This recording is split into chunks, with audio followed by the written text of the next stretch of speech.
ప్రభువా నీవే మాట్లాడు మయ్యా,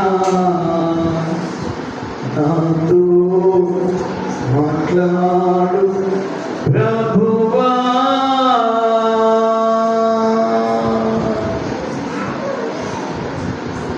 పరిశుద్ధుడైన తండ్రి, 10 నిమిషాలకి వాక్యం వినబోతున్నాం. వాక్యం ద్వారా మా అందరితో మీరు మాట్లాడండి.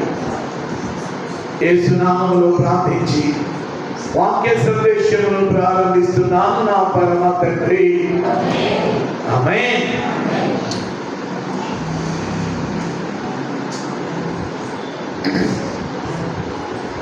యేసు ప్రభువు ఆయన సుచరిత్ర కలిగినటువంటి దేవుడు. ఆయన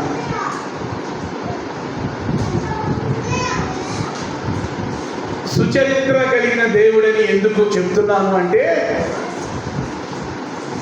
చరిత్రను 2 భాగాలుగా విభజించారు. క్రీస్తు పూర్వమని, క్రీస్తు శకమని. ప్రపంచంలో సుమారుగా 200కు పైగా దేశాలు ఉన్నాయి. మీరు ఏ దేశం వెళ్ళినా క్రీస్తు పూర్వమని పలుకుతారు, క్రీస్తు శకమని పలుకుతారు. ఏదైనా ఒక పుస్తకం రాయాలి అంటే క్రీస్తు పూర్వమని రాస్తారు, క్రీస్తు శకమని రాస్తారు. క్రీస్తు అనే మాట వాడకుండా మనిషి తన మనుగడను ప్రియులరా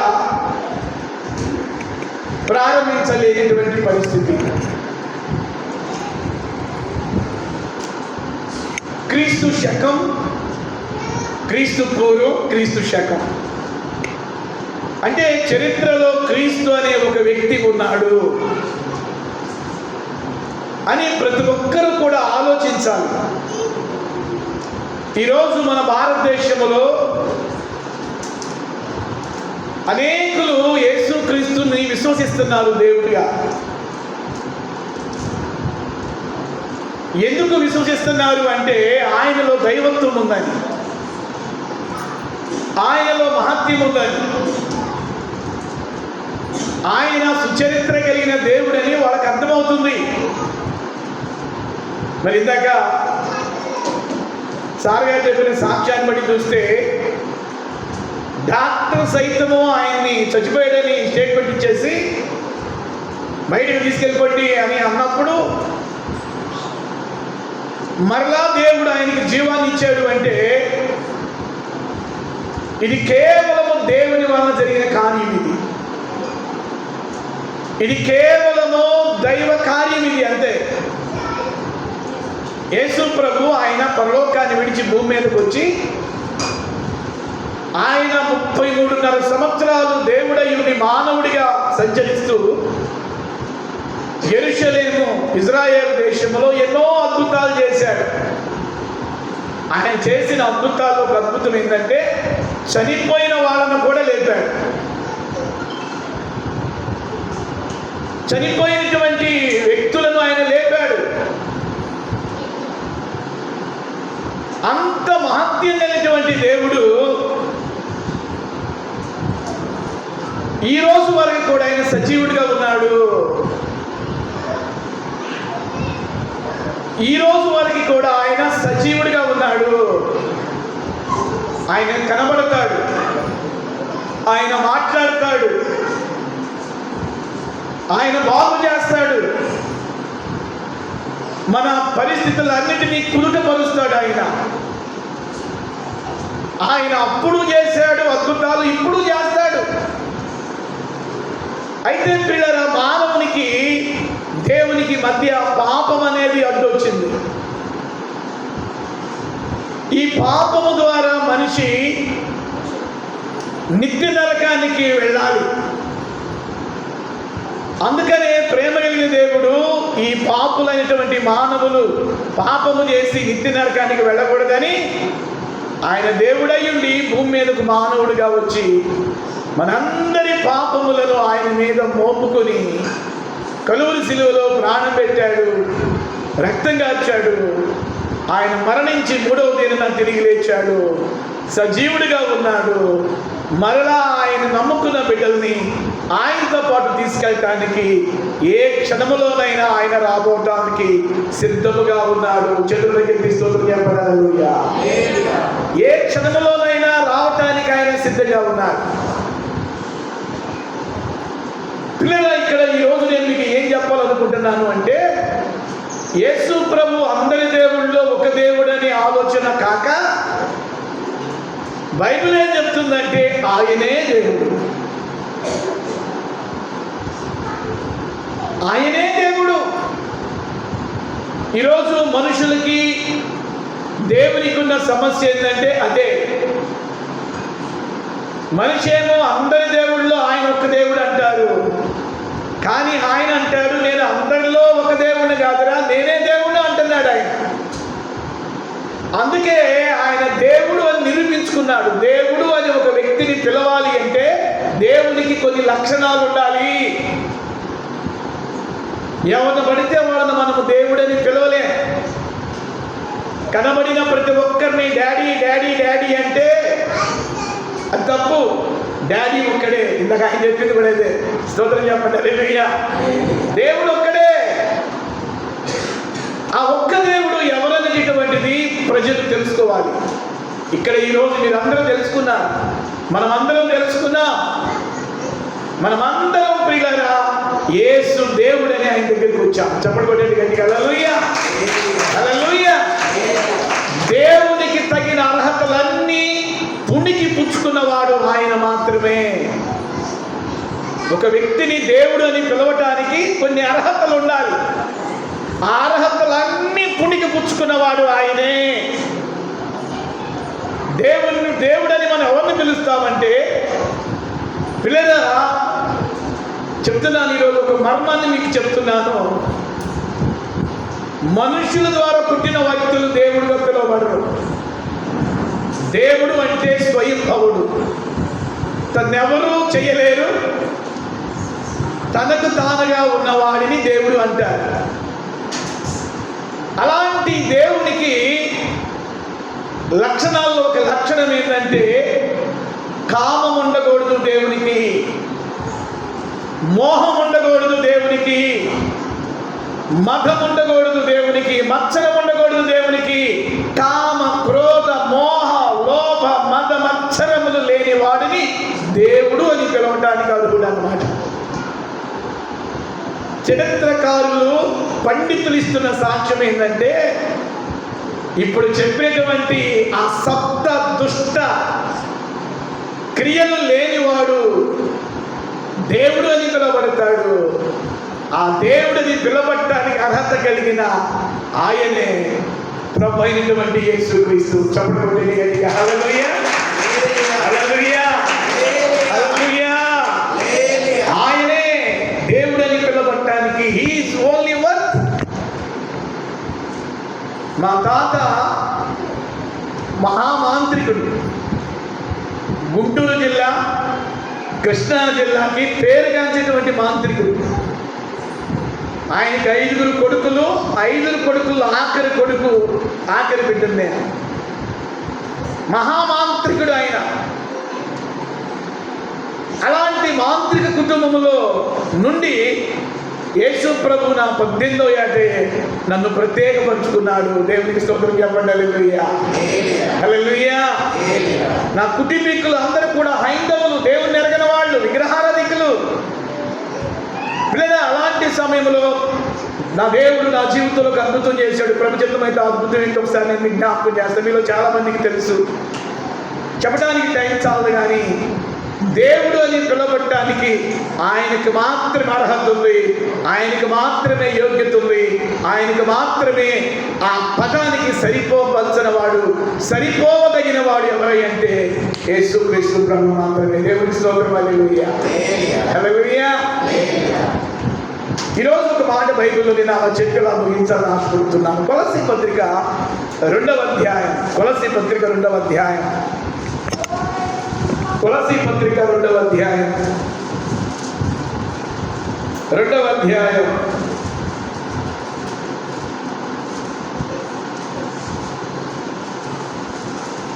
3వ వచనం చదువుకుందామా? అపోస్తుడైన పౌలు కొలస్సీ సంఘానికి వ్రాసిన పత్రిక 2వ అధ్యాయం 3వ వచనం చదువుకుందాం.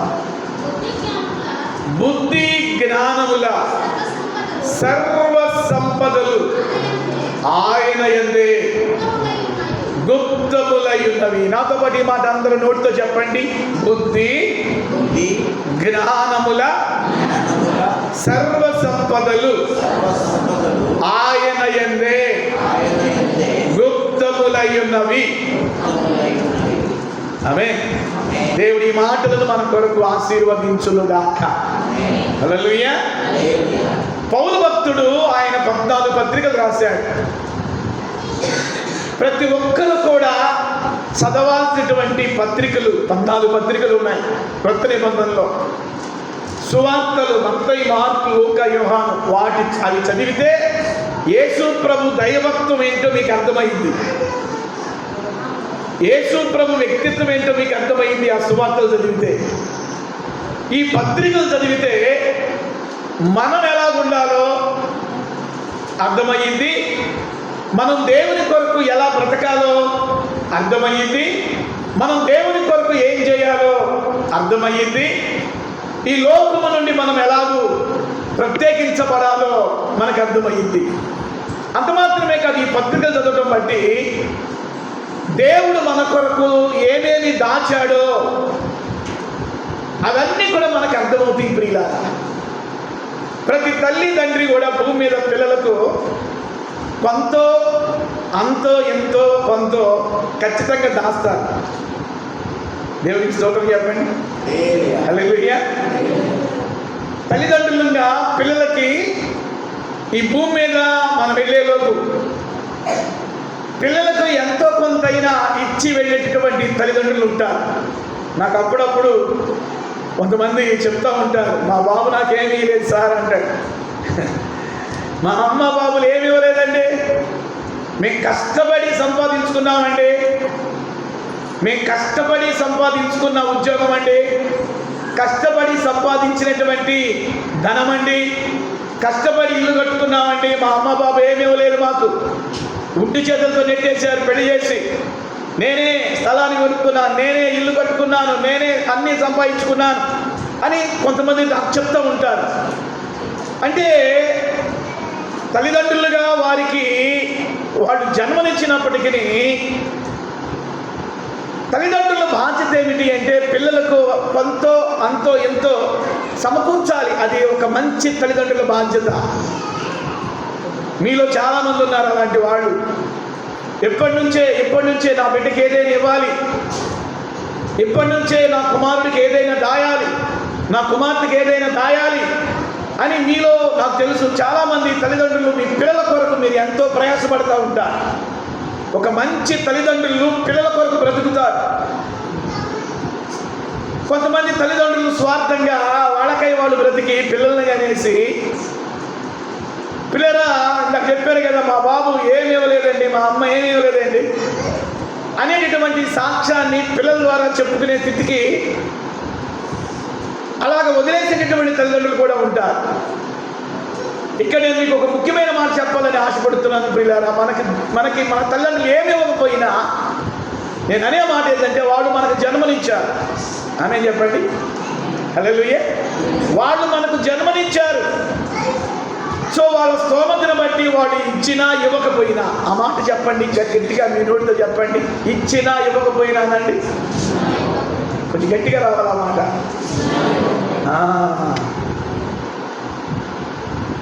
ఇచ్చినా ఇవ్వకపోయినా వాళ్ళు మనకి జన్మనిచ్చారు కాబట్టి ఈ భూమి మీద పిల్లరా మీరు ఏ పని చేస్తున్నా ఆ పనిని దేవుడు ఖచ్చితంగా ఆశీర్వదిస్తాడు. 128వ కీర్తనలో భక్తుడు దావీదు అంటాడు, నిశ్చయముగా ఆయన నీ చేతుల కష్టార్జితమును ఆశీర్వదించును. నువ్వు ఉద్యోగం చేస్తున్నా ఉద్యోగాన్ని ఆశీర్వదిస్తాడు. నువ్వు వ్యాపారం చేస్తున్నా, వ్యాపారాన్ని దేవుడు ఆశీర్వదిస్తాడు. నువ్వు ఏ బిజినెస్ చేస్తున్నా, బిజినెస్ను ఖచ్చితంగా దేవుడు దీవిస్తాడు. నా తండ్రి నాకేమివ్వలేదే, నా తల్లి నాకేమివ్వలేదే, నా బంధువులు నాకేమివ్వలేదే అనేటటువంటి ఆలోచన పక్కన పెట్టి నా పనిని దేవుడు దీవిస్తాడు, నా ఉద్యోగాన్ని దేవుడు దీవిస్తాడు, నా వ్యాపారాన్ని దేవుడు దీవిస్తాడు. పిల్లరా, నువ్వు ఏది పట్టుకున్నా అది దాన్ని దేవుడు ఆశీర్వాదకరంగా చేస్తాడు. ఇది వాగ్దానం. ఇది చేతులు తీసుకోవడం చెప్పండి. Hallelujah. It's a promise from God. నువ్వు ఏ పని ప్రారంభించినా దేవుడు నీకు బిజినెస్లో కానీ, వ్యాపారంలో కానీ, చేతి పనిలో కానీ ఖచ్చితంగా ఆశీర్వాదం చూపిస్తాడు. నమ్మదగిన దేవుడు ఆయన. నీ కొరకు ప్రాణం పెట్టిన దేవుడు, నీ కొరకు రక్తం కార్చిన దేవుడు, మనందరి కొరకు ప్రాణమే ఇచ్చాడు, రక్తమే ఇచ్చాడు. మన కొరకు ఈ భూ సంబంధంగా మనం బ్రతకడానికి ఇస్తాడు ఆయన. ఇక్కడ పౌలు గారు అంటున్నాడు, ఓ కొలసి సంగమా, మీ కొరకు దేవుడు కొన్నిటిని దాచాడు అంటున్నాడు. దేవుడు మీ కొరకు దాచాడు. ఏం దాచాడని చెప్తున్నాడు పౌలు అంటే 4 దాచాడంట దేవుడు. నేను అంటాను 4 కాదు పిల్లరా, కొన్ని వందల ఆశీర్వాదాలను దేవుడు దాచాడు అంటాను దైవజనుడిగా. స్తోత్రం చెప్పండి. కొలసి సంఘాన్ని బలపరచడానికి, కొలసి పట్టణంలో ఉన్న సంఘాన్ని ధైర్యపరచడానికి. సంఘంలో 2 రకాల ప్రజలు ఉంటారు. కొంతమంది దేవుని ద్వారా పొందుకుంటూ ఉండేవాళ్ళు. ఒక ఆశీర్వాదం తర్వాత ఒక ఆశీర్వాదం, ఒక దీవెన తర్వాత ఒక దీవెన వాళ్ళ జీవితంలోనికి వస్తూనే ఉంటాయి. ఇంకొక కొంతమంది ఉంటారు, ఎంత ప్రార్థన చేసినా ఆశీర్వాదాలు చూడలేనిటువంటి స్థితి. ఒకవైపేమో దేవుని నుండి పొందుకుంటున్న వాళ్ళు ఉంటారు, ఇంకొక వైపేమో దేవుని నుండి రక్షణ మాత్రమే పొందుకొని ఈ భూ సంబంధంగా ఏమాత్రము కూడా దీవించబడకుండా ఉండేవాళ్ళు కూడా కొంతమంది ఉంటారు. వీళ్ళు అప్పుడు ఉన్నారు, ఇప్పుడు ఉన్నారు, ఎప్పుడు ఉంటారు వీళ్ళు. ఈ పొందుకుంటున్న వాళ్ళ వైపు చూసి పొందుకోలేని వాళ్ళకి కొంత బాధ కలుగుతూ ఉండింది. అరే, వీళ్ళు నిన్నగాక మొన్న యేసు ప్రభువుని నమ్ముకున్నారు, నాకంటే వీళ్ళు జూనియర్లు, ఈ రాఫ్ ఆఫ్ బ్లెస్సింగ్ చర్చి పునాది నుండి మేము ఇక్కడున్నాం. నిన్నగాక మొన్న రక్షణ పొంది బాప్తిసం పొందిన ఇతర భార్య దీవెనల మీద దీవెనలు పొందుకుంటున్నారు, ఆశీర్వాదాల మీద ఆశీర్వాదాలు పొందుకుంటున్నారు. వాళ్ళు ఏ పని ప్రారంభించినా దేవుడు దాన్ని దీవిస్తున్నాడు. ఒక వస్తువు వెంబడి ఒక వస్తువు కొనుక్కుంటున్నారు అని ఈ పొందలేని వాళ్ళు ఏం చేస్తారంటే పొందుకుంటున్న వారిని చూసి బాధపడుతూ ఉంటారు.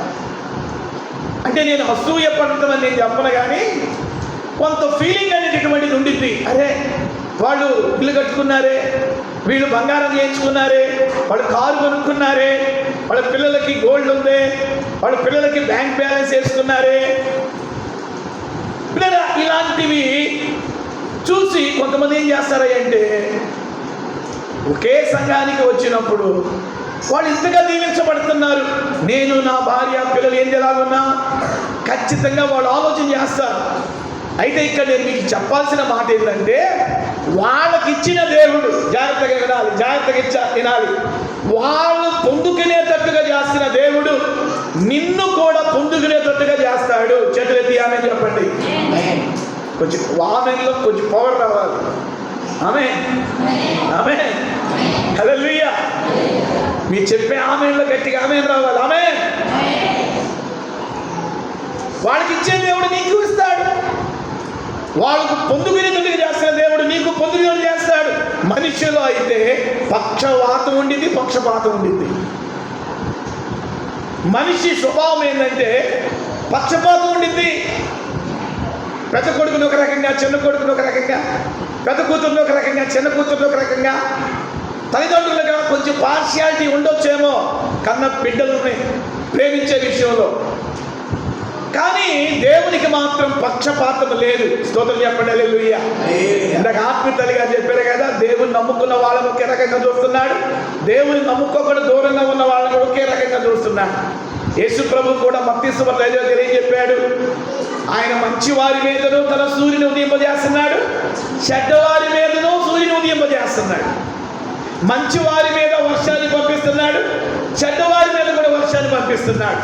అయితే ఇక్కడ నేను మీకు ఏం చెప్పాలనుకుంటున్నానంటే, భూమి మీద తల్లిదండ్రులుగా మన పిల్లలకు అంతో ఎంతో కొంత ఎలాగైతే మనము దాస్తామో, దేవుడు కూడా ఆయన బిడ్డలమైన మనకి కొన్ని ఆశీర్వాదాలని దాచాడు. దేవునికి స్తోత్రం చెప్పండి, హల్లెలూయా. ఆ విషయాన్ని పౌలు ఇక్కడ రాస్తున్నాడు. ఓ కొలసీ సంఘమా, పలానా వాడు దీవెనమైన దీవెనలు పొందుకుంటున్నారు, పలానా వాడు ఏమి పొందుకోలేకపోతున్నారు, ఈ పొందుకోలేని వాడు పొందుకున్న వారిని చూసి బాధపడుతూ ఉన్నారు, దేవునికి దూరం అయిపోతున్నారు. అలా ఉండకూడదని చెబుతూ వాళ్ళని బలపరిచే ఒక అద్భుతమైనటువంటి స్టేట్మెంట్ ఇస్తున్నాడు.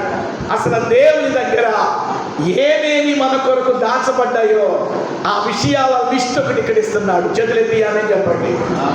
రెండు చేతులపైకి ఎత్తి గట్టిగా ఏమంటున్నాడు అంటే, దేవుని దగ్గర ఏమి దాచబడ్డాయి అంట? బుద్ధి, జ్ఞానముల సర్వ సంపదలు ఆయన యందే గుప్తములై ఉన్నవి. ప్రతి బ్యాంక్కి వెళ్ళిన చేయొద్దండి. ఏమంటే బ్యాంక్కి వెళ్ళదా అమ్మ? రుజువు బ్యాంక్కి వెళ్ళదు. ఇప్పుడు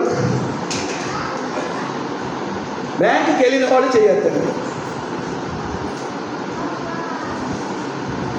ప్రతి బ్యాంకులో సీక్రెట్ లాకర్ ఉండింది. ప్రతి బ్యాంక్కి సీక్రెట్ లాకర్ ఉండింది. ఆ లాకర్లో ఏముండింది అంటే, కొంత డబ్బు స్టోరేజ్ అయి ఉండింది. మనం కట్టే డబ్బు, ఎవరెవరు కట్టారో ఆ డబ్బులన్నీ కూడా కౌంటర్లో తీసుకునే వాళ్ళకి పంపిణీ చేస్తూనే ఇంకా స్టోరేజ్ అయి ఉంటుంది బ్యాంకులో. దాన్ని పబ్లిక్గా చూపించరు. దానికి ఒక లాకర్ అనేది పెడతారు. ఆ లాకర్ తాళము ఎవరి చేతిలో పడితే ఆ చేతిలోకి ఇవ్వలేదు. ఆ బ్యాంక్కి మేనేజర్ ఒకడు ఉంటాడు. ఆ మేనేజర్ చేతిలోనే ఆ లాకర్ కీ అనేది ఉండింది. సపోజ్ ఒక 1000 మంది ఈరోజు డ్రా చేశారు డబ్బులు. ఆ 1000 మంది సరిపడక ఇంకా చాలా మంది క్యూలో ఉన్నారు అనుకో. ఇప్పుడు ఆఫీసర్ వెళ్ళి, సార్ ఇంకా డబ్బులు తీసుకునే వాళ్ళు లైన్లో ఉన్నారు అంటే, అరే ఇదిగో నువ్వు వెళ్ళి తీసుకురా అని పొరపాటున కూడా బ్యాంక్ మేనేజర్ నమ్మి, తన ఉద్యోగస్తుడే, తన అసిస్టెంట్ మేనేజరే, తన కో ఆఫీసరే అయినప్పటికీ లాకర్ అనేది నమ్మి అతని చేతికి ఇవ్వడం. డబ్బు అవసరమైందా? ఇంకా ఎంతమంది తీసుకోవాల్సిన ఉన్నారు? ఓకే వస్తున్నానని చెప్పి తను చేతులతో తన దగ్గర ఉన్నటువంటి ఆ లాకర్ కీని తనే ఓపెన్ చేస్తాడు. ఎవరు చేతి పడితే వాడి చేతికి ఇవ్వడం తాళం. ఆ బ్యాంకు నడిపించేటువంటి మేనేజర్, ఆ బ్యాంకు మీద అధికారి మాత్రమే ఆ కీని ఓపెన్ చేయడానికి అధికారం ఉండిద్ది. దానిలో ఒక తాళం ఉండిద్ది, దానికి ఒక కీ ఉండిద్ది, కొన్ని సీక్రెట్ కోడ్స్ ఉంటాయి, నెంబర్లు ఉంటాయి. పిల్లరా, అప్పుడు మాత్రమే ఆ లాకర్ ఓపెన్ అయ్యింది. ఆ లాకర్కి ఒక సీక్రెట్ కోడ్ ఉండిద్ది. ఆ కోడ్ ఎవరికి చెప్పడు బ్యాంక్ మేనేజర్. అసిస్టెంట్ మేనేజర్ అయినా ఆఫీసర్ అయినా తన వెనకే ఉండాలి. అతను ఓపెన్ చేసిన తర్వాత అతని చేతుల మీదుగానే, ఆ బ్యాంక్ మేనేజర్ చేతుల మీదుగానే డబ్బు పంపిణీ అయిపోయింది.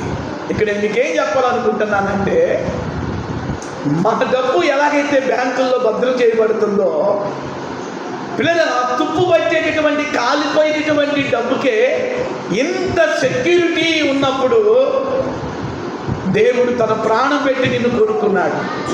యేసయ్య తన రక్తం పెట్టి మనల్ని కొనుక్కున్నాడు. అందుకే పౌలు అంటాడు కొరింథీ సంఘానికి పత్రిక రాస్తూ, మీరు విలువ పెట్టి కొనబడిన వారు.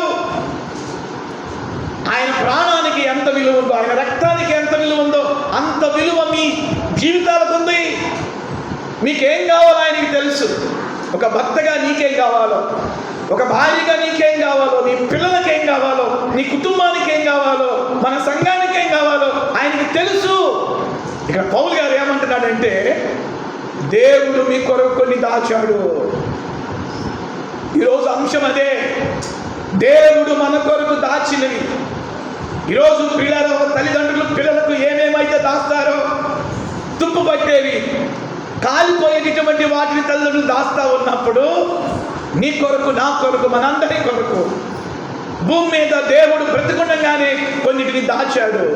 ఆ దాచినవి ఖచ్చితంగా మనకి తీసుకొచ్చిస్తాడు. చెప్పడం గట్టిగా హల్లెలూయా, హల్లెలూయా, హల్లెలూయా. గత ఒక 5 సంవత్సరాల క్రితం మనం గమనిస్తే తమ్ముడు మహేంద్రకి దేవుడు ఉద్యోగాన్ని దాచాడు. ఒకే రోజు 3 ఉద్యోగాలు. నా పిల్లలు, ఇది నిజంగా దేవుడు తనను ప్రేమించి ఇచ్చినటువంటి కార్యం. ఇది తను అనుకోలేదు నా దేవుడు నాకు ఈ ఉద్యోగం ఇస్తానని. అది దాచాడు.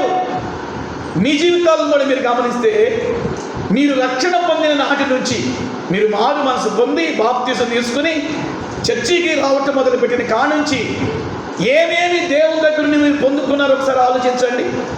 ఒకప్పుడు మీకు ఏమి లేదో దాన్ని దేవుడు ఇవ్వలేదా?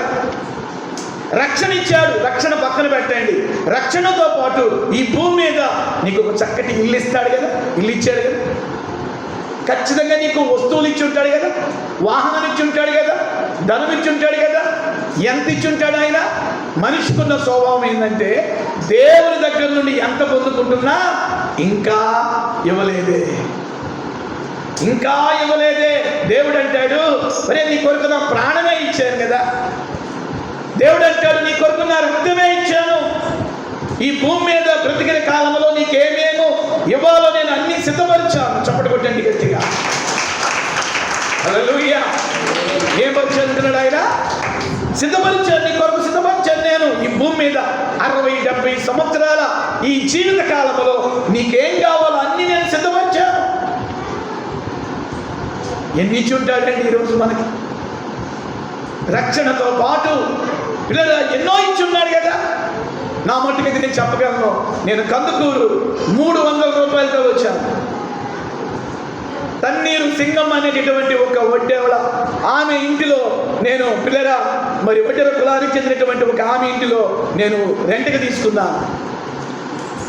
200 రూపాయల అద్దె ఆ దినాల్లో కట్టి చాలని పరిస్థితి. ఎప్పుడెప్పుడు పాస్టర్ గారు అద్దె కడతాడని ఆయన నాన్న చూస్తే నేను దేవుడిని చూసేవాడిని. స్తోత్రం చెప్పండి హల్లెలూయా.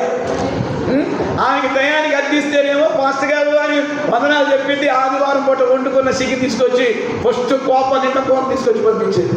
అదే నెలలో ఆలస్యం చేసామా, ఆ ఇంటి అనగా మసాలా వాసన వచ్చింది కానీ కూర మాత్రం రాదు.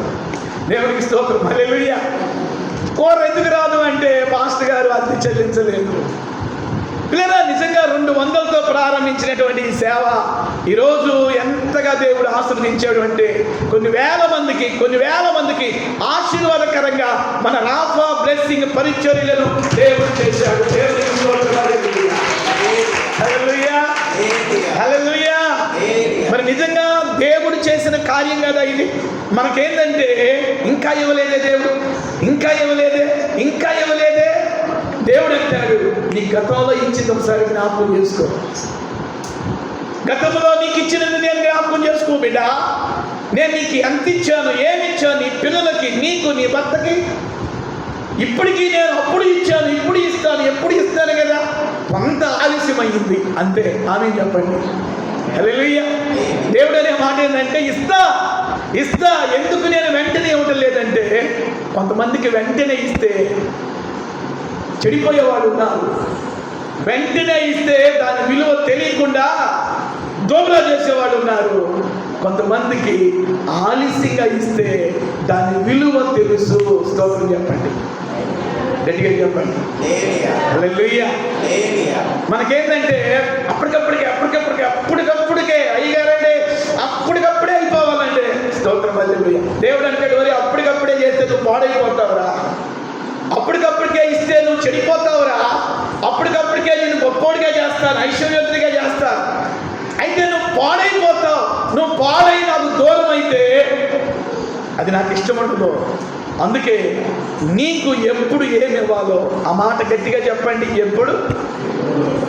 ఆ మాట చెప్పండి, పూర్తి చేయండి. ఎప్పుడు ఏమి ఇవ్వాలో నాకు తెలుసు, నా సమయం కొరకు కనిపెట్టు. స్తోత్రం చెప్పండి. హల్లెలూయా, హల్లెలూయా, హల్లెలూయా. ఈరోజు నా పిల్లరా, దేవుడు దాచాడు. ఆ మాట చెప్పండి, దేవుడు దాచాడు. దైవజనుడు నేను ప్రవచిస్తున్నాను, దేవుడు మీకు దాచాడు, దాచాడు, దాచాడు, దాచాడు అని చెప్పమంటున్నాడు. హల్లెలూయా. దాచాడు ఆదాం, నానా దాచాడు, దాచాడు, అందరికీ దాచాడు. ఇంత సేవ దాచాడు మాకు. దేవునికి స్తోత్రం. హల్లెలూయా. ప్రారంభంలో కనబడలా ఇంత. మీ విషయం చెప్తే ఆశ్చర్యపోతారు. చెప్పమంటారా? ఈ ఎండ వేళలో కొంచెం మీరు నవ్వాలని చెప్తున్నా. కందుకులు వచ్చిన క్రొత్తలో అప్పుడే దిగాం. 2001 మే 6, 9 నెలల పిల్లోడు బంధం. తన్నీర్ సింగం గారి ఇంట్లో దిగాం. దిగినప్పుడు 2వ వారంలో ఎవరో డిపో దగ్గర ప్రార్థనకు పిలిచారు. వాడు కూడా మధ్యలో పరిచయం అయ్యారు. పరిచయం అయ్యారు, 10 రోజులు కాలేదు. ఒకరోజు నడుచుకుంటే వెళ్తుంటే, మీరు పాస్టర్ అన్నాడు ఆయన. అవునండి, మేము కూడా యేసుప్రభువుని నమ్ముకున్నాం, ఒకరోజు వచ్చి మా ఇంట్లో ప్రార్థన పెడతామన్నారు. ఎక్కడ అన్నాను, తీసుకెళ్ళి చూపించాడు ఇల్లు. సరే వస్తానండి అన్నాను. గుర్తుపెట్టుకున్నాను, పలానా బుధవారం వెళ్ళాను. వెళితే సాయంత్రం 7 గంటలకు వెళ్ళిన వ్యక్తిని రాత్రి 10 గంటలకు అయిపోయింది మా ప్రేయరు. అక్కడే ఫోన్ చేస్తున్నాను. వాడు పాస్టర్ గారికి కూడా ఏదో కొంచెం ప్యాక్ చేశారు. ప్యాక్ చేసుకుని 10 గంటలప్పుడు నడుచుకుంటూ వస్తున్నా. సైకిల్ కూడా లేదు, నడుచుకుంటూ వస్తున్నా. చిన్న కవర్లు ఏదో పెట్టింది ఆ ఆంటీ గారు. పాస్టర్ గారికి ఇద్దాం తినిపి అనుకున్నాను. అనుకుని మెల్లగా వస్తూ ఉన్నాను, నడుచుకుంటూ వస్తూ ఉన్నా. మీరు నమ్ముతారో లేదో చూడాలి. నేను ఏ ఇంట్లో ఉంటున్నానో ఆ ఇల్లు మర్చిపోయా.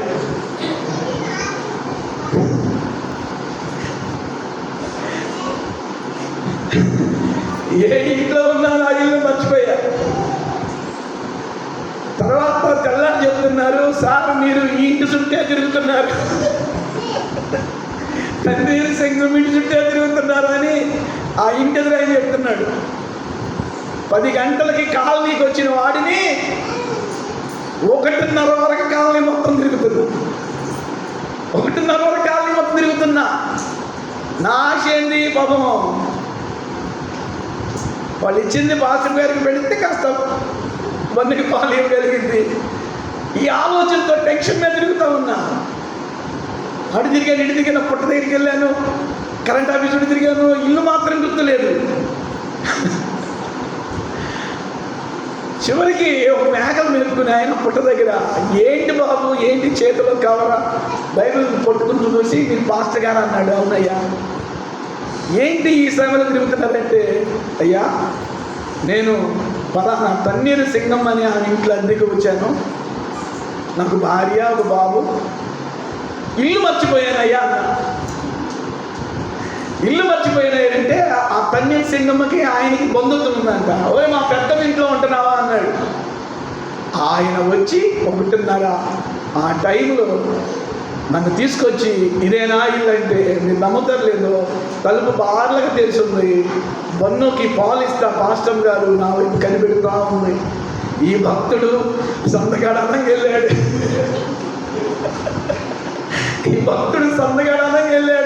వస్తా ఏదో తీసుకొస్తాను అన్నాడు. ఈ భక్తుడు నమ్ముకుని నేను వండుకోకుండా ఉన్నాను అని పాపం ఏం చేయకుండా అట్లని కనిపెడుతూ ఉంది. బిడ్డకి పాలు ఇస్తా. ఆ రోడ్డు మీద చూడగానే నిజంగా మీరు నమ్ముతారు లేదో, కళ్ళ పన్నీళ్ళు వచ్చేసింది.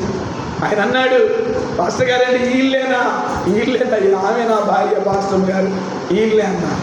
అప్పుడు తీసుకొచ్చింది పాస్టర్ గారికి పెడితే, అప్పుడు 2 మెతుకులు తిని ప్రార్థన చేసుకుని మొక్కున్నాను. తెల్లారి చెప్పా, ఏంటి ఇంత లేట్ అయిందంటే, ఇల్లు మర్చిపోయానమ్మా అన్న. చేతులెత్తి దేవునికి స్తోత్రం చెప్పండి. హల్లెలూయా. సో నేను ఎందుకు ఈ మాట చెప్తున్నానంటే, ఇంత దాచాడు సేవ. మరి ఈరోజు ఒక పల్లెని, ఒక పట్టణం అని, ఒక రాష్ట్రం అని, ఒక దేశం అని మీ కళ్ళారా చూస్తున్నారు దేవుడు ఎంతగా ఈ పరిచర్ని ఆశీర్వదించాడు, ఎంతగా దేవుడు మీ సేవకులైన మమ్మల్ని దేవుడు ఊరూరా ఎంతగా దేవుడు వాడుకుంటున్నాడు మీరు ఎరిగి ఉన్నారు పిల్లరా. ఎందుకు ఈ మాట చెప్తున్నానంటే ఇంత సేవ, ఇంత కృప దేవుడు దాచాడు. చప్పటి కొట్టండి గట్టిగా. హల్లెలూయా, హల్లెలూయా, హల్లెలూయా. మీకు కూడా దాచాను అని చెప్తున్నాడు. ఆమె చెప్పండి హల్లెలూయా. ఏం దాచాడంట? పౌలు కొలస్సీ సంఘానికి చెప్తున్నాడు, బుద్ధి సర్వ సంపదల. ఏమన్నాడు? బుద్ధి, జ్ఞానము, సర్వ సంపదలు ఆయన యందు గుప్తములై ఉన్నవి. ఇక్కడ పౌలు గారు ఇక్కడ 3 విషయాలు రాస్తున్నాడు. ఆయన దగ్గర బుద్ధి ఉంది, ఆయన దగ్గర జ్ఞానం ఉంది, కుటుంబంలో ఒక భర్త ఎలా నడవాలో ఆ జ్ఞానం ఇస్తాడు భర్తలకి, కుటుంబంలో ఒక భార్య ఎలా నడవాలో ఆ జ్ఞానం ఇస్తాడు భార్యకి, కుటుంబంలో పిల్లలు ఎలా నడవాలో ఆ జ్ఞానం ఇస్తాడు పిల్లలకి, సంఘములో ఎలా నడవాలో ఆ జ్ఞానం ఇస్తాడు సంఘానికి, సంఘాన్ని ఎలా నడిపించాలో ఆ జ్ఞానం ఇస్తాడు సేవకులమైన మాకు. ఆయన దగ్గర బుద్ధి ఉంది, ఆయన దగ్గర జ్ఞానం ఉంది. 3వ ఆశీర్వాదం గురించి చెప్తూ అంటాడు, సర్వ సంపదలు. గట్టిగా చెప్పండి వండండి. హల్లెలూయా. సర్వ సంపదలు అనండి, కొంచెం గట్టిగా చెప్పండి. సర్వ సంపదలు. 3 సార్లు ఈ మాట చెప్పండి, చెయ్యటి చెప్పండి. సర్వ సంపదలు, సర్వ సంపదలు, సర్వ సంపదలు. అక్కడ ఏమి దాచాడంట? బుద్ధి జ్ఞానముతో పాటు సర్వ సంపదలు, సర్వ సంపదలు ఆయన దాచాను అని చెప్తున్నాడు. దేవుని బిడ్డలారా, దేవుడు మీకు రక్షణతోనే మిమ్ములను ఆపే దేవుడు కాదు. ఈ మాట గట్టిగా మీరు మనసులో పెట్టుకోవాలి. రక్షణతోనే ఆయన ముగించే దేవుడు కాదు, రక్షణతో పాటు. ఆ మాట చెప్పండి, రక్షణతో పాటు అనండి. ఈ భూమి మీద మనకి ఏం కావాలో అన్నిటినీ అన్నిటినీ అన్నిటినీ సమకూరుస్తాడు, సమకూరుస్తాడు, సమకూరుస్తాడు. అన్ని సమకూరుస్తాడు ఆయన. 40 సంవత్సరాలు లక్షల మంది ఉన్నటువంటి ఇశ్రాయేలీయులకి సమకూర్చలేదు ఆహారాన్ని. మాకు ఈ మన్నా తిని బోరు పట్టిందయ్యా అని వీళ్ళు మోషే మీద సడిగితే దేవుడు తెల్లారి ఉదయం పాటికి తూర్పు గాలిని రేపి, ఏ గాలిని రేపి? తూర్పు గాలిని రేపి అన్ని లక్షల మందికి సరిపడిన పూరేడు పిట్టల్ని వారి గుడారాల్లోకి దేవుడు పంపించాడంట. కాల్చుకుని తినండి రా అని, కాల్చుకుని తినండి రా అని దేవుడు. అంటే వాళ్ళు ఆశించింది ఇవ్వకుండా ఉండలేదు ఆయన. ఎంత గొప్ప తండ్రి అండి ఆయన, ఎంత మంచి తండ్రి అండి ఆయన. అందుకే నా ప్రభు అన్నాడు, మీ కుమారుడు మిమ్మల్ని గుడ్డు అడిగితే మీరు రాతినిస్తారా? మీ కుమారుడు మీ కుమార్తె మిమ్మల్ని చేపను అడిగితే మీరు పామును తీసుకొస్తారా? మీరు చెడ్డవారయ్యుండి. అబ్బా ఎంత మంచి మాట. నా తండ్రి నా ప్రభు అంటున్నాడు, అరే నీ బిడ్డ గుడ్డు అడిగితేనే నువ్వు గుడ్డునిస్తావు, నీ బిడ్డ చేప అడిగితేనే చేపనిస్తావు. మీరు చెడ్డవారయ్యుండి మీ పిల్లలకు మంచివి మంచివి మంచివి మంచివి మంచివి మీ పిల్లలకు మీరు ఇవ్వాలనుకుంటున్నారే. మీ పరలోకమందున్న తండ్రి మీకు ఏమి కావాలో ఇవ్వలేదా? మీరు చెడ్డవారయ్యుండి మీ పిల్లలకు మంచి ఇవ్వాలనుకుంటున్నారే. మీ తండ్రిని నేను, మీ దేవుడిని నేను, మీకు ఏమి ఇవ్వాలో నాకు తెలియదా? చెప్పండి హల్లెలూయా, హల్లెలూయా. ఆయన ఇచ్చే దేవుడు. ఆయన ఇచ్చే దేవుడు ఏం చేస్తున్నాడంటే కొన్నిటిని మనకు దాస్తున్నాడు. వాటిలో ఏం దాచాడు అంటే బుద్ధి ఇచ్చేసాడు, జ్ఞానం ఇచ్చాడు, సర్వ సంపదల్ని దాచాడంట. పొందుకున్నవాడు పొందుకుంటున్నాడు, పొందుకోలేని వాడు కూడా ఖచ్చితంగా పొందుకోబోతున్నాడు.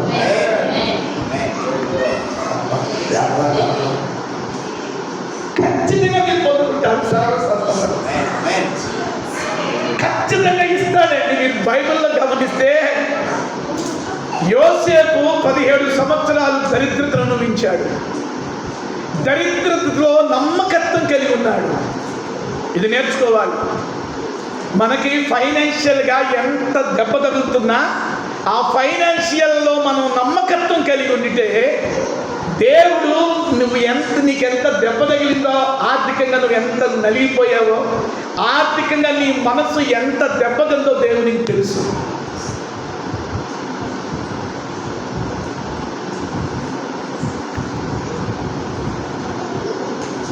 ఆర్థికంగా మీరు ఎంత నలిగిపోతున్నారో దేవునికి తెలుసు.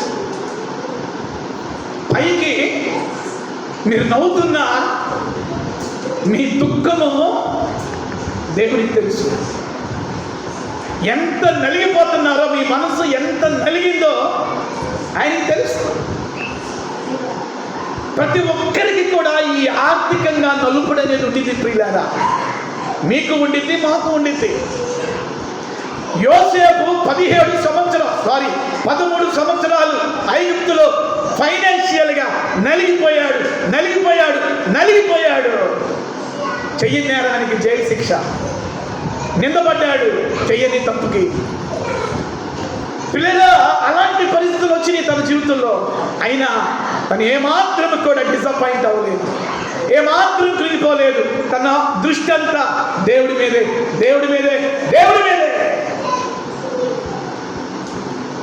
ఒకరోజు దేవుడు సంకల్పించాడు యోసేపు జీవితంలో, బిడ్డ 13 సంవత్సరాలు ఎంత నలిగిపోయావో నాకు తెలుసు. 13 సంవత్సరాలు నువ్వు ఎంతగా అవమానించబడ్డావో నాకు తెలుసు. 13 సంవత్సరాలు నిన్ను ఎంతగా మనుషులు నిందించి, అవమానించి, అపహసించి, దూషించారో నాకు తెలుసు. ఇక అయిపోయింది, పీరియడ్ అయిపోయింది. ఇక నువ్వు ఈ దరిద్రతను అనుభవించే పీరియడ్ అయిపోయింది. కమాన్ అన్నాడు దేవుడు. ఒక్కరోజు ఐగుప్తు మొత్తానికి ప్రైమ్ మినిస్టర్ అయ్యాడు. హల్లెలూయా, హల్లెలూయా. ఏ ఐగుప్తులో 13 సంవత్సరాలు ఆర్థికంగా పిండి వేయబడ్డాడు, ఆర్థికంగా నలిపివేయబడ్డాడు. నేను ఎప్పుడు చెప్తాను, సేవకులకి చెప్తాను, విశ్వాసులకు చెప్పే మాట ఏంటంటే, ఆర్థిక విషయాల్లో మనం ఎంత పిండబడితే, ఎంతగా నలగొట్టబడితే అంతగా మనం ఆశీర్వాదాలు చూడగలుగుతాం. కొన్ని పర్యాయాలు డబ్బు విలువ దేవుడు మనకు నేర్పిస్తాడు. కొన్ని పర్యాయాలు డబ్బు విలువ మనకి నేర్పించడానికే, కొన్ని పర్యాయాలు దేవుడు డబ్బు విలువను నీకు చూపించడానికే నిన్ను నలుపుతూ ఉంటాడు ఆర్థికంగా. అందుకే నేను ఎప్పుడు చెప్పే మాట ఏంటంటే, డబ్బు ఉన్నప్పుడు ఒక రకంగా, డబ్బు లేనప్పుడు ఒక రకంగా ఉండకూడదు. దేవుని పిల్లలు ఎప్పుడు ఒకే బ్యాలెన్స్లో ఉండాలి. నాకు తెలుసు ఆకలి అంటే ఏందో, నాకు తెలుసు వస్త్రహీనత అంటే ఏందో, నాకు తెలుసు చెప్పులు లేకపోవడం అంటే ఏందో, నాకు తెలుసు 8 రూపాయలు పెట్టి నూకలు కొనుక్కున్న స్థితి నాకు తెలుసు. చెప్పు తెగితే పిన్ పెట్టుకుని మీటింగ్కి వెళ్ళేటువంటి స్థితి నాకు తెలుసు. కొన్నిటిని దేవుడు అనుమతిస్తాడు మన జీవితంలో. మీ జీవితంలోనే కాదు, మా జీవితంలో కూడా మేము అనుభవించాలి వీటన్నిటినీ. కొన్ని నెలలు నాన్ వెజ్ తినని స్థితి ఉంది మా జీవితాల్లో. ఇప్పుడు రోజు నాన్ వెజే. దేవునికి మహిమ కలుగుతుంది కాక. మీరు బయటికి వెళ్తే నాతో పాటు బ్రదర్స్ వస్తూ ఉంటారు. విశ్వాసులు బయట సభల్లోకి వెళ్తే, మీటింగ్కి వెళ్తే వాళ్ళు చూపే ప్రేమ, తిన్నయ్యా ఎన్ని పదార్థాలు తీసుకొచ్చి పెడతారు. అంటే మాకు తెలుసు ఒకప్పుడు ఆకలి స్థితి, ఒకప్పుడు స్థితి మాకు తెలుసు ప్రియులారా. కొంతమందికి నేర్పిస్తాడు, డబ్బు విలువ నేర్పిస్తాడు, ఆకలి విలువ నేర్పిస్తాడు. కొంతమందికి అన్నం మధ్యలో చేయి కడిగేసి వెళ్ళటం అది ఒక అలవాటు. ఇంతింతో మిగిల్చుకుని చేయి కడిగేస్తారు. అందుకే నేను చెప్తాను, ప్రతి నెల మొదటి ఆదివారం భోజనాలప్పుడు ఒక కంప్లైంట్ వస్తుంది. ఎంతెంతో పడేస్తున్నారంట విశ్వాసులు భోజనాలు. సంఘ పరిచారకులు మొన్న ఈ మధ్య చెప్పారు నాకు, సార్ మన చర్చిలో భోజనాలు చేసేసి చాలా పదార్థాలు వేస్ట్ చేసేస్తున్నారు. నాకు చాలా బాధేసింది.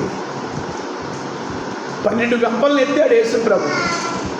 5 రొట్టెలు 2 చేపలు 5,000 మందికి పంచిన తర్వాత వాటిని ఇష్టానుసారంగా వదిలేయలేదు, విరజమ్మలేదు. యేసుప్రభు ఏమన్నాడు? మిగిలిన వాటిని గంపలకు ఎత్తమన్నాడు, స్టోర్ చేయమన్నాడు. ఒక్కొక్క శిష్యుడి నెత్తికిచ్చి తీసుకెళ్ళిపోండి రా మీ ఇళ్ళకి అన్నాడు. అంటే వృధా చేయకూడదు. డబ్బు అయినా ఆహారమైనా ఏటిని కూడా మనం జల్సా చేయకూడదు. నాకు తెలుసు డబ్బు విలువ, నాకు తెలుసు మీలో ప్రతి ఒక్కరు ఇచ్చేటటువంటి ఆ రూపాయి విలువ నాకు తెలుసు ప్రియులారా. అందుకే మేము నమ్మకంగా దేవుని పని ఖర్చు పెడతాం. ఈరోజు ఎందుకు ఈ మాటలు జ్ఞాపకం చేస్తున్నానంటే, మీకు కూడా కొన్ని దాచాడు దేవుడు. మీ పిల్లలకు కొన్ని దాచాడు, నీ భర్త కొన్ని దాచాడు, నీ భార్య కొన్ని దాచాడు. వాటిలో ఒకటి ఏంటంటే సర్వ సంపదలు దేవుడు దాచాడు అని చెప్తున్నాడు. దేవునికి మహిమ కలుగును గాక. హల్లెలూయా, హల్లెలూయా.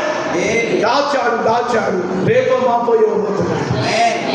ఈరోజే ఇస్తాడేమో, హల్లెలూయా, ఈరోజు ఇస్తాడేమో ఆయనకు. అందుకే నీవు సెలవు ఇయ్యగా కలుగనిదేముంది,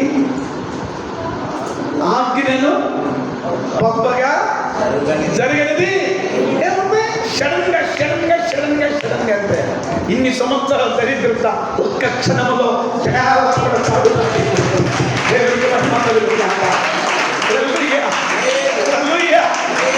మన సంఘంలో ఎవరు పేదరికంగా ఉండకూడదనేది నా ప్రార్థన, ఎవరు దరిద్రులుగా ఉండకూడదనేది నా ప్రార్థన. దరిద్రులను ఐశ్వర్యవంతులుగా చేస్తాడు, పేదవారిని ధనవంతులుగా చేస్తాడు. దేవునికి మహిమ కలుగును గాక. నమ్మకత్వం కలిగి ఉండండి పిల్లారా. ఈరోజు అంశం ఏంటంటే సర్వ సంపదలు దేవుడు నీ కొరకు దాచాడు. హల్లెలూయా. ఆ దాచిన దాంట్లో వెండి ఉంది, ఆయన దాచిన దాంట్లో బంగారం ఉంది, ఆయన దాచిన దాంట్లో పిల్లరా ధనం ఉంది, ఆయన దాచిన దాంట్లో కొన్ని తరాలు తిన్న తరగని ఆస్తిని దేవుడు దాచాడు. దేవుడికి మహిమ కలుగును గాక అని చెప్పండి. హల్లెలూయా, హల్లెలూయా. కొన్ని తరాలకి ఆ మాట చెప్పండి, కొన్ని తరాలకి అనండి. మన దేవుడు ఆశీర్వాదం అలా వచ్చి మాయమైతే ఇవ్వడు, కొన్ని తరాలకి నిలబడే ఆశీర్వాదాన్ని ఇస్తాడు. అందుకే ఆలస్యం అవుతుంది. ఆమేన్, ఆమేన్, హల్లెలూయా. కొన్ని తరాలకి తిన్నా తరగని ఆస్తిని దేవుడు దాచాడు, ఐశ్వర్యాన్ని దేవుడు దాచాడు, ధనాన్ని దేవుడు దాచాడు, సర్వ సంపదను దేవుడు దాచాడు. అది ఆలస్యం అవుతుంది, నువ్వు భయపడుతుంది. ఆమె చెప్పండి. హల్లెలూయా. ఇస్తాడు, ఖచ్చితంగా ఇస్తాడు, ఖచ్చితంగా ఇస్తాడు. ఆయన ప్రాసెస్ జరగబోతుంది. ఆమేన్, హల్లెలూయా, హల్లెలూయా. నీ ఏడుపు ఆయనకి తెలుసు, నీ కన్నీరు ఆయనకి తెలుసు, నీ దుఃఖం ఆయనకి తెలుసు, నువ్వెంత నలిగిపోతున్నావు ఆయనకి తెలుసు, నువ్వెంత నిద్ర లేని రాత్రులు నువ్వు అనుభవిస్తున్నావో ఆయనకి తెలుసు. సడన్గా ఓపెన్ చేయబోతున్నాడు. తల వంచండి, ప్రార్థన చేసుకుందాం. సడన్గా ఓపెన్ చేయబోతున్నాడు.